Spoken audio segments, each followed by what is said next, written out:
Mission 144 मध्ये आपलं स्वागत। मी दहिसर विधानसभा मतदारसंघात आहे। मुंबईतली अत्यंत अटीतटीची ही लढाई या ठिकाणी होणार आहे। शुभा राऊळ जे आहेत ते मनसेच्या इथे उमेदवार आहेत। शुभा राऊळ आधी शिवसेनेमध्ये होत्या आणि त्यांच्यासमोर विनोद घोसाळकर शिवसेनेचे उमेदवार टक्कर देत आहेत। सर्वात महत्त्वाचं शीतल म्हात्रे, मनीषा चौधरी हे सुद्धा हे उमेदवार आहेत आणि विनोद घोसाळकर यांच्यावर आरोप काही झालेले आहेत। या आरोपावरून या मतदारसंघात नागरिकांमध्ये खूप काही चर्चा। मी मनसेमध्ये काय नेमकी चर्चा आहे, मनसेमध्ये काय वातावरण आहे हे पाहणार आहे। हे मनसेचं कार्यालय महाराष्ट्र नवनिर्माण सेनेचं। मनसेच्या या कार्यालयात संजय घाडी मला दिसतात, कार्यकर्तेही आहेत। संजयजी, मला वाटतं मुंबईतली अत्यंत महत्त्वाची निवडणूक आहे। विनोद घोसाळकर इथे नेहमी शिवसेनेच्या मतावर जिंकत आलेले आहे। कशी वाटते निवडणूक? इथे चुरशीची निवडणूक होणार आहे आणि या चुरशीच्या निवडणुकीमध्ये महाराष्ट्र नवनिर्माण सेनेच्या उमेदवार डॉक्टर शुभाताई राऊळ या प्रचंड मताने निवडून येणार आहेत। अशा प्रकारचं जनतेमध्ये एक वातावरण आहे। काय मुद्दे असतील तुमच्याकडे? इथं मोदीचा फॅक्टर चालणार आहे का? गुजराती वोटसुद्धा इथे असतील, ते तुमच्याकडे कसे येतील? भाजपचं वोट आहे, काँग्रेसचं वोट आहे, राष्ट्रवादीचं वोट? या मागच्या विधानसभा मतदारसंघामध्ये महाराष्ट्र नवनिर्माण सेनेला 29,000 मतं मिळाली होती। महानगरपालिकेला एक साधारणतः 25,000च्या आसपास महाराष्ट्र नवनिर्माण सेनेची मतं त्या ठिकाणी टिकली गेलेली आहेत। आज शुभा राऊळ ज्या असुरक्षित नगरसेविका होत्या त्यांनी शीतल म्हात्रे यांच्यावर बाबतीमध्ये जे प्रकरण घोसाळकरांनी केलं होतं आणि त्याची चीड म्हणून या विधानसभा क्षेत्रातील महिला वर्ग तर घोसाळकरांवरती प्रचंड संतापलेला आहे आणि एका महिलेला साथ देण्याचा जो लढा या ठिकाणी शुभा राऊळ आणि आमच्या मनसेच्या कार्यकर्त्यांनी उभा केला त्याचा न्याय शुभाताईंना मिळेल। आणि दुसरी गोष्ट म्हणजे घोसाळकर पहिल्यांदाच निवडून आले, याच्यापूर्वी गोपाळ शेट्टी होते आणि इथली गुजराती मतं जी काही आहेत ती महाराष्ट्र नवनिर्माण सेनेकडे पण वळणारी आहेत, अधिक BJPकडे जाणारी आहेत आणि म्हणून निश्चितपणानं घोसाळकरांचं ह्यावेळेला पराभव हा अटळ आहे। मला हे सांगा की उद्धव ठाकरेंनी विजन महाराष्ट्रापुढे ठेवलेलं आहे। तुमची ब्लूप्रिंट यायला खूप उशीर झालेला आहे। लोकांच्या मनात कुठे ना कुठे आहे की फक्त 7 वर्षानंतर ब्लूप्रिंट येते। उद्धव ठाकरे मात्र विजन महाराष्ट्र तर अत्यंत कमी दिवसांमध्ये वर्षामध्ये देतात। कसं आहे, त्यांची विजन डॉक्युमेंटरी जी आहे ती कॉपी करणाऱ्या विद्यार्थ्यांनी दिलेलं उत्तर आहे। म्हणजे 2 दिवसामध्ये किंवा आठवड्याभरामध्ये एखादं आपला अजेंडा मांडायचा आणि त्याला एक गोंडस नाव द्यायचं विजन डॉक्युमेंट्स म्हणून। महाराष्ट्र नवनिर्माण सेनेचे अध्यक्ष माननीय राजसाहेब ठाकरे यांनी 8 वर्ष या ब्ल्यूप्रिंटवरती काम केलं आणि नुसतं असं नाही की कुठची तरी लिहायची आहेत, एखादे वाक्य लिहायचं आहे किंवा एखादा विषय घेऊन हे करायचं आहे, तर त्या विषयावरती सखोल त्या ठिकाणी अभ्यास केला त्यांनी। मोदीची लाटसुद्धा लोकसभेमध्ये चालली। भाजप आता छत्रपती का आशीर्वाद मोदी के साथ, म्हणजे भाजपची, म्हणजे तुम्ही जर सर्वे बघितला तर भाजप पुढे आहे। मला विलाजी एक कळत नाही की मोदीजींची जर लाट असती लोकसभेला होती, ती जर कायम राहिली असती तर उत्तराखंडामध्ये, उत्तर प्रदेशमध्ये, खुद्द त्या ठिकाणी गुजरातमध्ये पोटनिवडणुकीमध्ये त्या भारतीय जनता पार्टीच्या जागा गेल्या नसत्या। मला वाटतं हे भारतीय जनता पार्टी महाराष्ट्रातल्या ही महायुती दुभंगलेली आहे, त्याच्यामुळे स्वतः ते घाबरलेले आहेत। आणि मला असं वाटतं की जर मोदीजींना तुम्ही 15-15 सभांसाठी आणणार तर मग महाराष्ट्रातलं भारतीय जनता पार्टीचं नेतृत्व या ठिकाणी कमकुवत आहे का, हा पण प्रश्न उभा राहू शकतो या निवडणुकीत। माझा एक शेवटचा प्रश्न आहे की शुभा राऊळ शिवसेनेमध्ये होत्या, आता ते मनसेमध्ये आलेले आहे।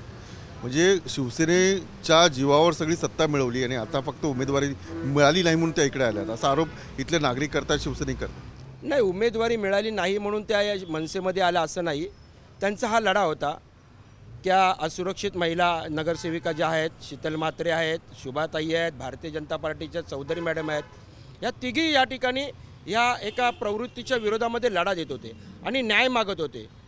चौधरी मॅडम त्यांच्या पक्षाकडे, भारतीय जनता पार्टीकडे न्याय मागत होत्या। शुभाताई, शीतल म्हात्रे उद्धवजींकडे न्याय मागत होते, परंतु त्यांची फसवणूक केली गेली।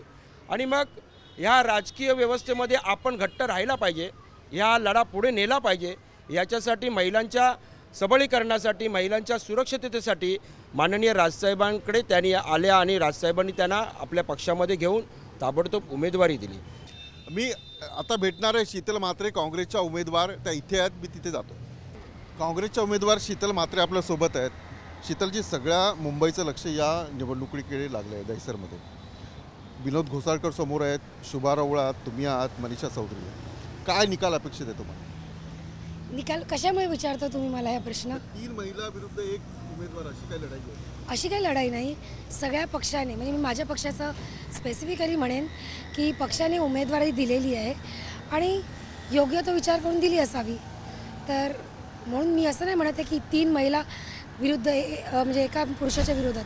जनतेपुढे माझा एकच मुद्दा आहे, विकास विकास विकास. आज 5 वर्षापासून म्हणजे महायुती एकत्र होते तेव्हा आमदार, 2 महापौर, प्रभाग समिती अध्यक्ष म्हणजे डॉक्टर घोसाळकरांचा मुलगाही प्रभाग समिती अध्यक्ष होता, मग मनीषाताई चौधरी होत्या प्रभाग समिती अध्यक्ष, शुभाताई महापौर होत्या. मग हे सगळे महायुतीचे प्रोडक्ट आहेत. आणि एवढं असूनसुद्धा दहिसरच्या जनतेला असं काही कौतुक किंवा गर्व करण्यासारखी एकच बाब नाही आहे. 15 वर्षाचा कारभार समजा पाहिला काँग्रेस आणि NCPचा, लोकसभेला प्रचंड नाराजी दिसली लोकांची. ती नाराजी अजूनही कायम आहे असं एक चित्र कुठे ना कुठे पाहायला मिळतं आहे. जे सर्वे येत आहेत त्याच्यामध्ये काँग्रेस आणि राष्ट्रवादी काँग्रेसला कुठे ना कुठे डॅमेज आहे. मला माहिती नाही तुम्ही कुठल्या सर्वेची गोष्ट करताय. जर नाराजगी असती तर जर ते तुम्ही आत्ता जे बाय इलेक्शनचे जे रिझल्ट झालेत, मी बाकी कुठे तर बोलणार नाही.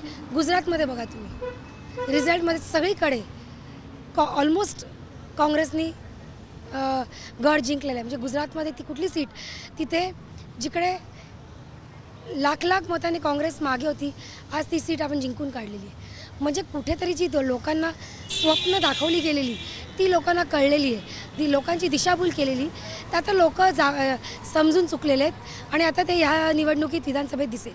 काँग्रेस आणि राष्ट्रवादीने 15 वर्ष एकत्र कारभार केला, आता ती आघाडी फुटलेली आहे. काँग्रेसचे नेते आणि राष्ट्रवादीचे नेते आता हमरी तुमरी आलेले आहेत. कोण कुणाला राक्षस म्हणत आहे, आणखी कोण कुणाला चेटकीर म्हणत आहे. हा कुठे ना कुठे परिणाम होणारच आहे. काँग्रेसची मतं नुकसानीमध्ये जातील. बघू ना कोण कुणाचं नुकसान करते. आज BJP आणि शिवसेना बघितली तर 25 वर्ष युतीमध्ये काढली. काँग्रेस NCPनी मध्ये कॉर्पोरेशन वेगळं लढलेलं. आज तुम्ही जे शिवसेना आणि BJPचं जे म्हणताय, एक मिनिट, भाऊचा नाही झाला, 25 वर्षाची दोस्ती तुटली, तुम्ही काँग्रेस NCPचं म्हणूच कसं शकता. आता तुमचेच नेते आणि राष्ट्रवादीचे नेते आणि हे कोalition गव्हर्नमेंट आहे. काँग्रेस आणि NCP हा वेगळा लढला सुद्धा आहे. कॉर्पोरेशन वेगळं लढून आम्ही नंतर कोalition केलेलं आहे. तुमच्याकडे कुठला चेहरा आहे? आमच्याकडे नेहमीच काँग्रेसकडे नेतेच आहेत. म्हणजे आता पृथ्वीराज चव्हाण साहेब बोला, नारायण राणे बोला, अशोक सर, हे सगळ्यांनी एक स्वतःचा एक्सपिरियन्स आणि एक्सपर्टीजनी प्रूव्ह केलं दिलं आहे की जर सत्ता आणि लोकांचं काम करू शकते तर ती काँग्रेस करू शकते. काँग्रेस पक्षाचे जे सगळे आमदार निवडून येतील ते सगळे बसून ठरवतील कोण मुख्यमंत्री. आता मी आणि तुम्ही चर्चा करून काय फायदा नाही. शेवटी पक्षाचा पण निर्णय असो आणि सगळ्या आमदारांचा निर्णय असतो. मला शुभेच्छा, खूप खूप शुभेच्छा. शीतल म्हात्रे पुन्हा दहिसर मतदारसंघात जी अटीतटीची लढत होणार आहे त्याच्यामध्ये शीतल म्हात्रे यासुद्धा एक महत्त्वाची भूमिका बजावणार आहेत. आणखी काही उमेदवारांना आपण भेटणार आहोत.